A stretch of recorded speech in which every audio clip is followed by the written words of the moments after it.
करने जा रहा हूं। अभी मंत्री परिषद पर अविश्वास प्रस्ताव पर प्रधानमंत्री मोदी जी पिछले 2 घंटों से अपनी बात रख रहे हैं। ये अविश्वास प्रस्ताव इंडिया अलायंस के एक सदस्य होने के नाते मैंने लोकसभा में पेश किया। इस अविश्वास प्रस्ताव के 2 कारण थे।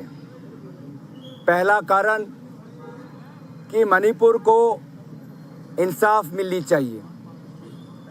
दूसरा कारण कि देश के संसद की मर्यादा को बचाने के लिए प्रधानमंत्री मोदी जी को विवश करना पड़ेगा कि वो सदन में आकर अपना मौन व्रत तोड़े। दूसरा उद्देश्य सफल रहा। इतने दिनों के संघर्ष के बाद, इतनी कठिनाइयों के बाद आज देश प्रधानमंत्री को सदन के अंदर बोलते हुए देख रहा है। अगर हम इंडिया अलायंस ये अविश्वास प्रस्ताव इतनी संघर्ष के बाद, इतनी लड़ाई के बाद नहीं पेश करते तो शायद प्रधानमंत्री विदेशों के और संसदों में भाषण देते रहते और हमारे भारत के सदन को शायद वो भूल जाते।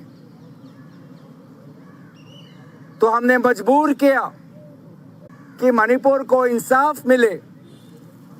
वो उद्देश्य आज प्रधानमंत्री मोदी जी अपने जिम्मेवारी से भाग रहे हैं। स्पष्ट 3 सवाल थे उनके सामने। पहला, लगभग 90 दिनों के करीब गुजरता हुआ मणिपुर में हिंसा को स्वयं नियंत्रण करने के लिए वो एक बार भी मणिपुर क्यों नहीं गए? राहुल गांधी गए, इंडिया अलायंस गए, आप लोग भी जाके देख के आए हैं। तो प्रधानमंत्री अभी तक ऐसी क्या जिद पर अड़े हैं, ऐसी क्या जिद पर अड़े हैं कि मणिपुर अब तक नहीं गए?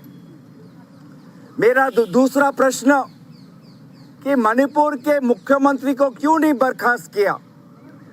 जिस मुख्यमंत्री के 3 महीने के कार्यकाल में लगभग 6 लाख गोलियां, लगभग 6,000 हथियार पुलिस थानों से लूटकर निहत्थे लोगों पर आज गोलियां बरसाई जा रही हैं। जवानों पर, पुलिस अफसरों पर आक्रमण किया जा रहा है। इतने सारे महिलाओं पर अत्याचार हुआ है। 60,000 लोग आज शिविर में हैं। ऐसे व्यर्थ मुख्यमंत्री को प्रधानमंत्री मोदी जी ने क्यों बर्खास्त नहीं किया? और तीसरी बात ये थी कि मणिपुर पर 80 दिन तक मौन क्यों, चुप्पी क्यों, शांति की कामना क्यों नहीं कर रहे? 2 घंटे से ये चर्चा चल रहा है। इस 2 घंटे में हमें मणिपुर का इंसाफ नजर नहीं आया। और अफसोस की बात कि भाजपा ने अपने मणिपुर के 2 सांसदों का मुंह बंद करके रखा है। मणिपुर के प्रजा ने मणिपुर से 2 सांसद चुनकर दिल्ली के संसद में भेजा। पिछले 3 दिनों से मणिपुर के लोग भी सोच रहे हैं कि भाजपा के कितने सारे सांसदों ने भाषण रखा, भाजपा के कितने सारे मंत्रियों ने भाषण रखा। मणिपुर का भी एक सांसद केंद्रीय मंत्री है, मणिपुर का दूसरा सांसद एक अच्छा वक्ता है। मैंने बार बार गुहार लगाया, अध्यक्ष महोदय, ये दोनों सांसद सत्ता पक्ष के हैं, मेरे दल के नहीं, पर मेरे भाई हैं। आज इनको तो बोलने का मौका दो, इनकी तो आवाज हम सुने, मणिपुर की आवाज तो हम सुने। लेकिन मणिपुर के सच्चाई को भाजपा छुपाना चाहती थी और इसीलिए इन मणिपुर के बेचारे दो सांसदों का हाथ मुंह आज बंद करके रखा है, उनके मुंह पर ताला है। तो इसे साफ साफ जाहिर होता है कि वो मणिपुर के सच्चाई को छुपाना चाहते हैं और मणिपुर के सच्चाई को छुपाने के लिए वो कौन से अस्त्र का इस्तेमाल कर रहे हैं? घमंड का, अहंकार का।